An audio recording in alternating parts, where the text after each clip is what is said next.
بسم اللہ الرحمن الرحیم۔ السلام علیکم۔ Tariq Javed Khokhar advocate law for you channel کے ساتھ چینل کو سبسکرائب کر لیں، لائک شیئر کومنٹس بھی کریں اور اپنی رائے کا اظہار بھی کریں۔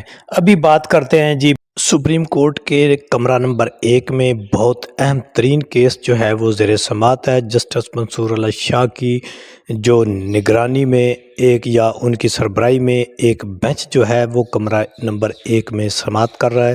جیسا کہ آپ جانتے ہیں کیس جو ہے وہ بہت ہی خبروں کی زینت بنا ہوا ہے۔ سپریم کورٹ میں ایک ججز کا جو آپسی اختلاف ہے وہ ابھر کر سامنے آیا ہے۔ چیف جسٹس جو ہیں وہ تو اس سارے حالات سے اپنے آپ کو سائیڈ پر کرتے ہوئے چھٹی پر چلے گئے ہیں۔ ابھی وہ کام نہیں کر رہے سپریم کورٹ میں۔ اس کی وجوہات کیا ہیں یہ تو آنے والے دنوں میں پتہ چلے گا، لیکن یہ بھی میرا خیال ہے کہ ایک میچ فکسنگ ہے۔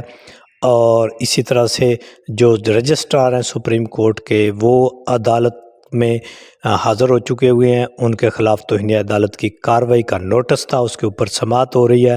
وہاں پر بڑے سخت سوالات کیے ہیں جسٹس منصور علی شاہ نے، اور استفسار کیا ہے کہ یہ کیس دوبارہ کیوں آپ نے ہمارے بینچ سے ہٹایا ہے، اور بینچ کو دوبارہ آپ نے کیوں کر جو ہے اس کو توڑا تھا، اس کو چینج کیا تھا۔ تو اس کے اوپر سپریم کورٹ کے رجسٹرار جو ہیں انہوں نے اپنے وہی لیمب ایکسکیوزز دیے ہیں۔ انہوں نے کہا ہے کہ یہ کیس جو ہے وہ آئینی بینچ میں لگنا تھا، غلطی سے ادھر لگ گیا، لیکن سپریم کورٹ کے جو سینئر پیونی جج ہیں منصور علی شاہ انہوں نے کہا ہے کہ یہ تو ایک پلان اللہ بھی بنا رہا ہوتا ہے، تو ہو سکتا ہے کہ یہ جو اللہ کی طرف سے ایسا ہونا تھا، لیکن جب یہ آپ سے غلطی ہو گئی تو اس کے بعد پھر آپ کا کام ختم ہو گیا، کیونکہ اس میں سے رجسٹرار صاحب نے کہا ہے کہ جی یہ تو جو کمیٹی تھی اس نے کہا تھا کہ جی یہ کیس جو ہے وہ ادھر جو آئینی بینچ کی جو کمیٹی ہے اس کے پاس بھیجیں۔ تو اس پر یہ درست طور پر منصور علی شاہ صاحب نے کہا، انہوں نے کہا کیونکہ منصور علی شاہ صاحب جو ہیں وہ خود اس کمیٹی کا حصہ ہیں۔ منٹس آپ پیش کریں کہ کس طرح یہ دوبارہ سے چینج ہو گیا۔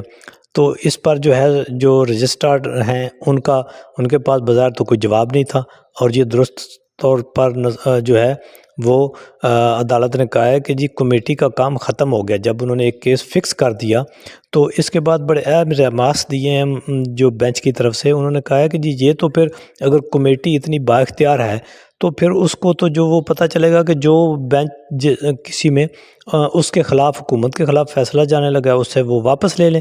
تو اس طرح سے یہ ایک بڑی انسرٹنٹی، غیر یقینی صورتحال، اور پوری سپریم کورٹ میں جو جوڈیشل نظام ہے، خیر 26ویں آئینی ترمیم جو ہے اس کے بعد نظام تو ویسے ہی ختم ہو چکا ہوا ہے۔ تو اس طرح سے ابھی رجسٹرار نے کہا ہے کہ جی وہ جو 26ویں آئینی ترمیم ہے اس کے اوپر بھی کیس جو ہے وہ فکس ہو چکا ہوا ہے آئینی بینچ میں۔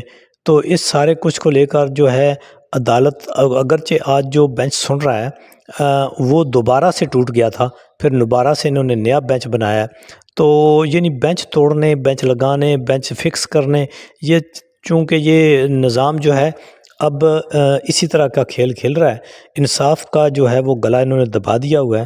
تو ابھی اس سارے کچھ کو لے کر جسٹس منصور علی شاہ صاحب نے یہ تو کہا ہے کہ چلیں جی اس سب کچھ کے چلتے ایک تو ہوا کہ 26ویں آئینی ترمیم جو ہے وہ کہیں فکس تو ہوئی ہے۔ تو دیکھتے ہیں جی اس پہ کیا ڈیولپمنٹ ہوتی ہے۔ ابھی اس کے اوپر سماعت جاری ہے، اور جو بھی اپڈیٹ ہوگی وہ ہم آپ سے ضرور شیئر کریں گے۔